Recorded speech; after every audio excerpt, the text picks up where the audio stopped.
Hallo almal, so hierdie is die laaste eenheid wat ons nou nog gedoen het. Dit gaan oor reaksie op plante, op die omgewing, plante spesifiek. Dit is nie 'n lang eenheid nie, dit is eintlik 'n baie maklike eenheid. So waaroor dit spesifiek gaan is die planthormone wat ons kry. Now we get 3 different plant hormones that we're going to focus on. Firstly, you need to know a plant hormone is just like a human hormone. It's a chemical substance that's going to be released in a very small concentration. En dit gaan nou 'n spesifieke reaksie hê as hy vrygestel word. So the first one we're going to look at, the first hormone is auxins. Nou hierdie word spesifiek geproduseer in die apikale meristem. Nou waar dit voorkom is hierdie 2 punte. So at the top part of the plant, that's where it's going to be produced and released, and at the roots there, at the point there of the roots. Hulle gaan daar vrygestel word en dan wegbeweeg van daai area af. So daai gaan daar vrygestel word die auxine en dan afbeweeg. And this is going to help with the growth of the plant in specific area. So hy help dan nou spesifiek met die regulering van selverdering, helping with the enlargement of the plant and the growth of the plant. En stingels gaan hy help dat hy nou verder groei, and in roots it's going to inhibit it a bit, so it's going to be more of the growth of the roots to the sides as to downwards. Nou die apikale dominansie waarvan ons praat is we're going to inhibit the side bud to grow, and it's going to increase the length of the plant. But as soon as we do something which I'm going to show you now, we can actually make those lateral buds, the side buds, grow even more. En dit gaan nou help dat jy die bossie of die plant digter kan maak sodat hy meer 'n vorm kan kry. So these are then produced in the apical meristems, and then they're going to move downwards where they are needed. So as jy kyk na hierdie plantjie hierso, die auxine gaan nou hierbo vrygestel word by die stingel. So it's going to be produced here, and it's going to move a bit downwards, and it's going to elongate these parts here of the plant. En soos hy nou hierso gaan groei, gaan hy dan nou verder die plant hoër en langer maak. In this case here, in the second one, you can see this part here is now cut off. So now instead of these auxins that are produced here and this just moving a bit downwards and elongating this stem here, it's now going to move from that part where it's going to reproduce, where it's going to be produced, and it's just going to move a bit downwards. So hier by die eerste prentjie kan jy sien die laterale knoppe is baie klein. En hulle gaan klein bly en baie stadig groei, want die net 'n bietjie auxine bereik hulle.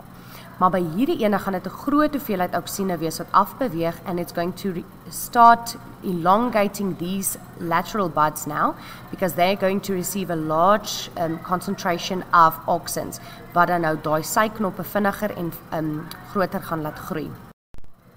Hierdie is voorbeelde waar hulle dit spesifiek gebruik. So hulle plaas daarvan dat hierdie plante wat net as 'n klein bossie begin het, laat hy nou langer groei. They actually cut off those apical meristems the whole time, and that makes these bushes a bit thicker, and that's how they make these shapes in these bushes here, sodat hulle daai digter bosse word in plaas van 'n groter en 'n langer bos. So the second hormone we're going to look at is gibberellins. Nou gibberelline gaan spesifiek help met groei en ontkieming. In English, it's actually easy to remember with the G for growth, and germination is with gibberellins. So hulle gaan spesifiek net help om die plant vinniger te laat groei en hoër te laat groei, en waar die gibberelline dan ook help van 'n klein saadjie laat hy kan ontkiem en in 'n plant vorm. En die derde hormoon waarna ons gaan kyk is abscisiensuur. Now this is the one you're actually going to see now in all the plants, and specifically in the trees. This is going to be released in high concentrations, because this one actually slows down growth. It's the exact opposite of both the other 2 hormones. So hy gaan hom nou stadiger laat groei, and when it becomes very slow, the growth slows down, this is actually going to help the leaves to age. En dis wanneer die blare dan afval by die bome en by plante. It's also when the fruit becomes when they fall off of trees, wanneer hulle reg is en ryp is, dan val hulle ook af wanneer die abscisiensuur hoog is. And this also helps to shut the stomata, and this is specifically when you find this during fall and during the winter, wanneer hierdie konsentrasies baie hoog gaan wees. Nou dit is die 3 hormone waarna ons gaan kyk. 'n volgende eenheid of 'n volgende gedeelte van hierdie eenheid is tropisme. Now you get two types of tropism. Now tropism actually is just how this plant is going to respond to an external stimuli. In this case we're going to look at light and gravitation. So die twee wat ons kry is fototropisme, dit het spesifiek te doen met die lig, en dan geotropisme which has to do with gravitation.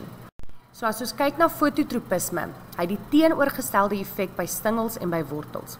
In stems, you'll see it's a positive phototropism, so the plant will grow towards the light. Waar by wortels is dit 'n negatiewe fototropisme, waar hy weg van die lig gaan groei. So in die voorbeeld wat ek hierso het, kan jy sien, die plantjie groei mooi opwaarts, en hy groei, as daar nou glad nie 'n sonnetjie is nie, gaan hy net aanhou opwaarts groei. In this case here, this plant is now turning towards the sun, because this elongation of the stem is actually made possible by the auxins that's being released. Nou, auxine is soos vampires, as ek dit so kan stel. Hulle hou absoluut niks van lig nie. So die auxine wat nou hier vrygestel word, gaan afbeweeg, maar daar in die skaduwee areaatjie, waar daar nie eintlik son is nie, is waar hulle nou gaan bly, en waar hulle nou gaan groei. And because of this, because of the auxins now all getting together here on this side where there's a shadow part away from the sun, this side of the plant is actually growing more than the other side. En omdat hierdie plantjie se kant nou bietjie meer groei, then it's going to look as if it's turning towards the sun.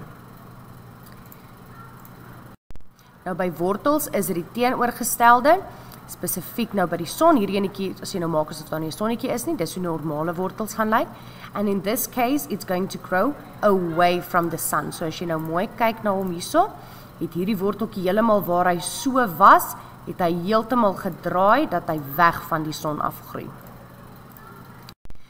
Now the second tropism we're looking at is geotropism. Now in stems, this is going to grow away from gravity, so it's negative geotropism. Waar by wortels het ons weer positiewe geotropisme, hulle groei na gravitasie toe, so hulle groei afwaarts in die grond in. In this case here, you can actually see you've got your roots here at the bottom. Now gravity is downwards always, so this root here is going to grow downwards. En hierdie stingel hierso gaan weg van gravitasie af groei, en gravitasie is afwaarts, so this one is going to grow upwards away from gravity. As jy hierso na hierdie voorbeeldjie kyk, ons het hierso 3 saadjies wat net so ingesit is in 'n petriebakkie, and then they were left like that. And according to gravity, you can see this one is going to grow towards gravity, so it's going to go that way. Daar kan jy hom nou sien. This one is going to grow towards gravity again. Daar's so sy verandering, and this one is going to bend a bit towards gravity, soos daai enetjie daar gebeur het. This one again is now where we look at the roots, not the roots, the stems, how they grow away from gravity. Remember, gravity is downwards. So in die geval is die plantjie so normaal, hy wil weggroei van gravitasie af, so hy gaan buig, dat hy opwaarts begin groei. Nou, ons het onkruidbeheerders wat mens alledaags gebruik, maar ons kry spesifiek onkruiddoders wat groeihormone bevat, spesifiek auxine. So in this case, these auxin will actually help kill the weeds, but not other plants. They are very selective.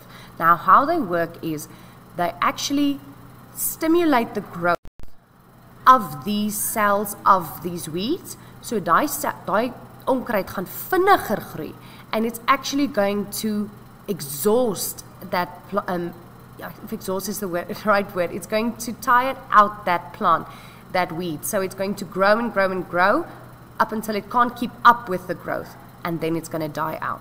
So dit gaan veroorsaak dat hy, as jy dadelik opspuit, gaan jy gaan nie onmiddellik resultate sien nie, but after a few days you will actually see the weeds growing a lot, and then they will immediately die. Nou, saam met plante, hulle wil net soos enige ander organisme, wil hulle glad nie geëet word nie. Now, to defend themselves, they got defense mechanisms. So they're going to protect themselves by using these few things they are built with. And these are thorns and chemicals that they can release.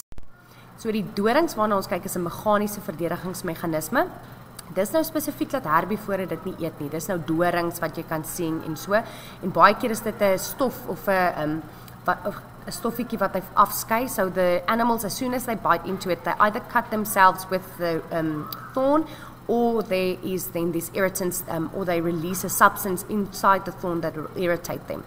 En dit gaan net die tempo verlaag waarteen 'n herbivoor daai plante gaan eet, sodat hy langer oorleef. Now, in the case of the chemicals that they're going to release, they can be poisonous, that can kill an animal, or it can just have a very bad taste. So as hy hom nou geëet het, is dit nie lekker nie, so hy wil hom nie weer eet nie, hy beweeg aan na die volgende plant toe, of hy kan hom brand, can literally burn it, or it can irritate the mouth, so they don't go back to these plants, so dit gaan die herbivore weghou van die plant af en dat hy langer leef. So then there's a few exercises that you can go look at in your exercise book to see. It's not on that page. I think those are the wrong page numbers. Maar daar is 'n paar oefeninge wat jy kan doen. Ek sal later die memo op die groep ook plaas, dat julle net hierdie eenheid onder die knie het. Dankie julle. Julle moet 'n baie lekker dag verder hê, and good luck with all the studying.